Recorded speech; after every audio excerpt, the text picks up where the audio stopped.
Good evening and welcome to California Today. I'm Daniel Hall. Let's take a look at today's stories.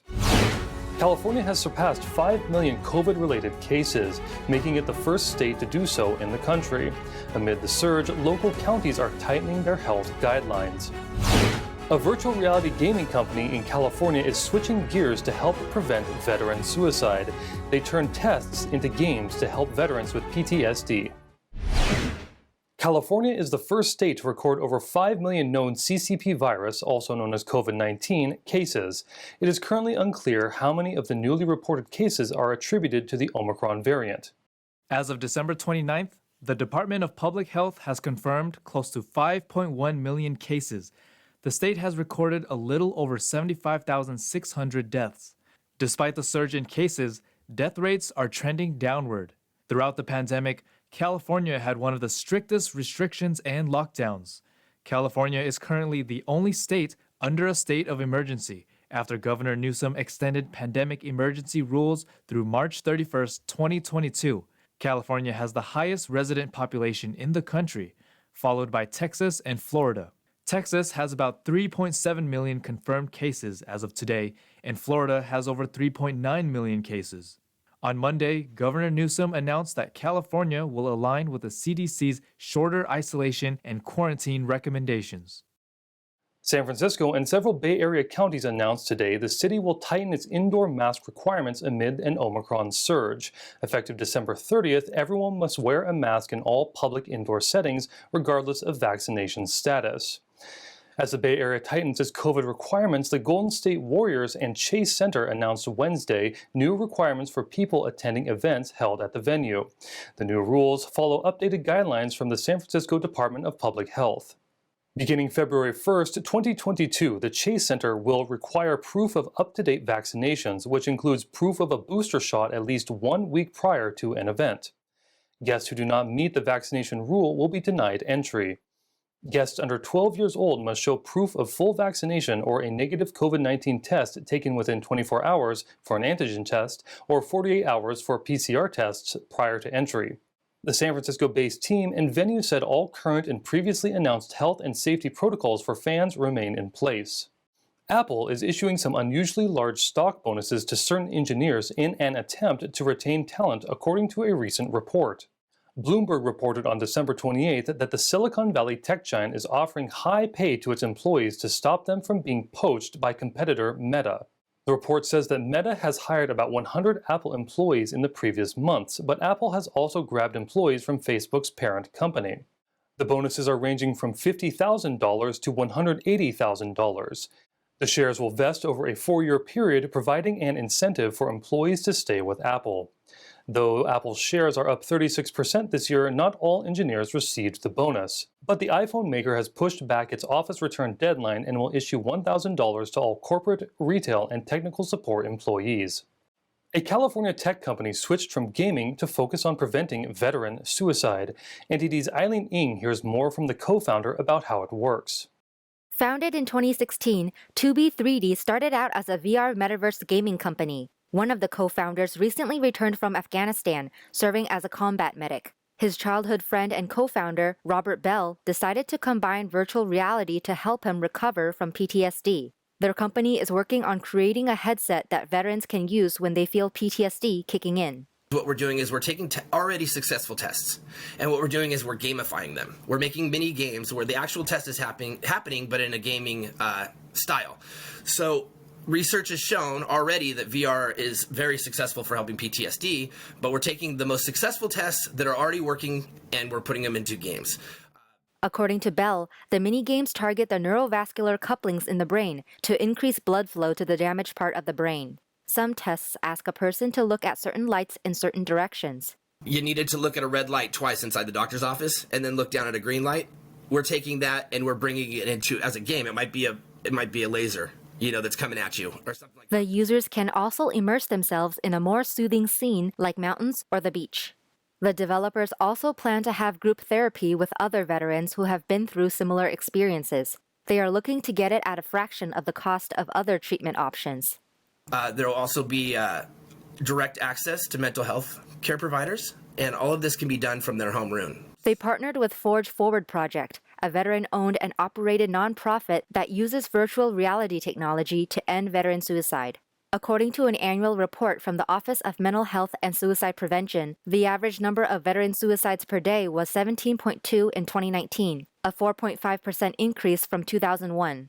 2B3D plans to have the first test ready within the next 3 months. Eileen Ang, NTD News, California. California is experiencing record-breaking snowfall this winter. The UC Berkeley Central Sierra Snow Lab reported a total of 210 inches of snow so far this December.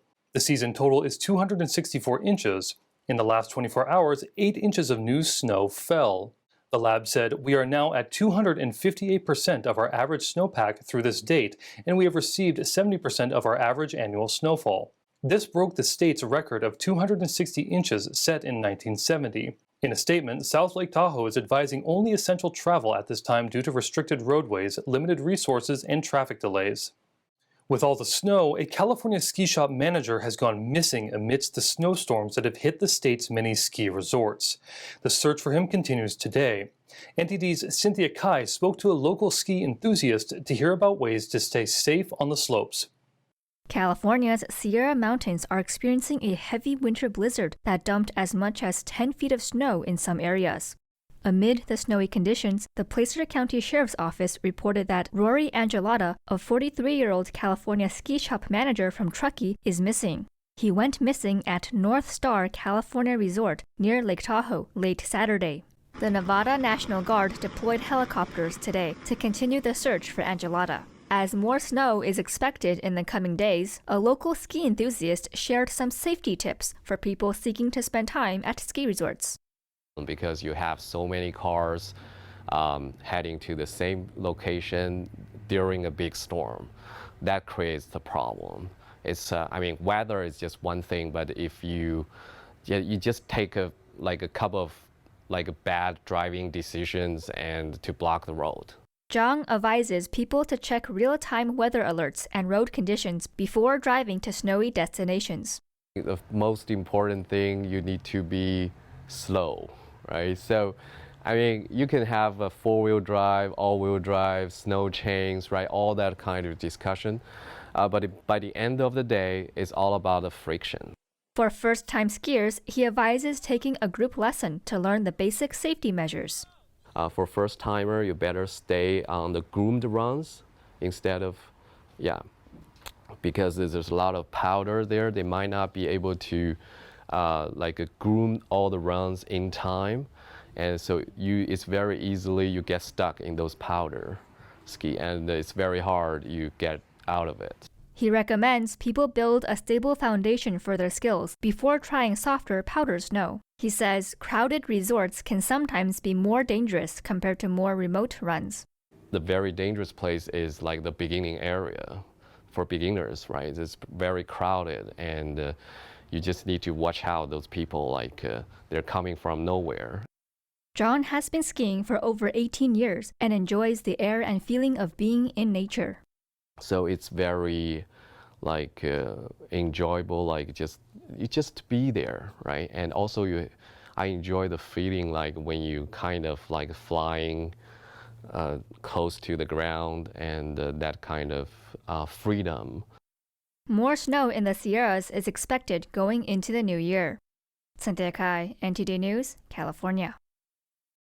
In Southern California, the Rose Parade is an iconic New Year's Day tradition. The parade of floats was canceled last year, but is returning in 2022.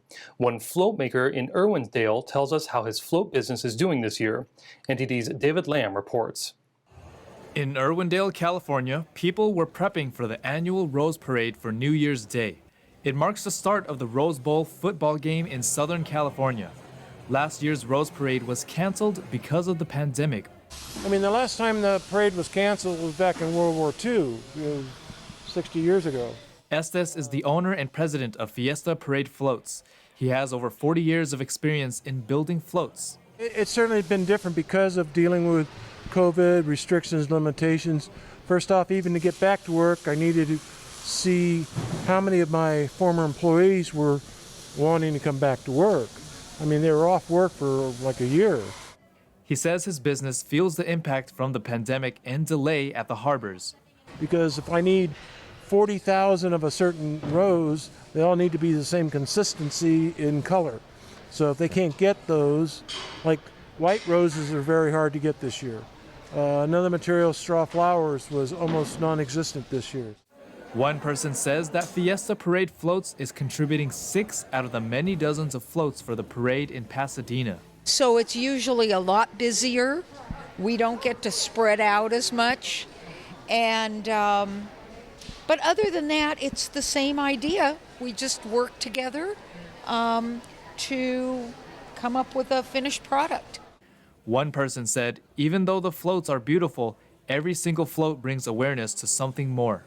Whether it be the importance of reading, for example, with the UPS store, again, with the Donate Life, bringing awareness to the importance of organ donation and so on. Things are changed and things are just different, but I think a lot of people are ready to get back to more of a normal life. The Rose Parade's history began in 1890 by the Valley Hunt Club in Pasadena, followed by an afternoon of chariot races, jousting, foot races, and tug of war. People wanted to showcase the colorful flower blooms of the city midwinter. David Lamb, NTD News, California. Now, NTD's Thomas Christian gives us an update from the sports world.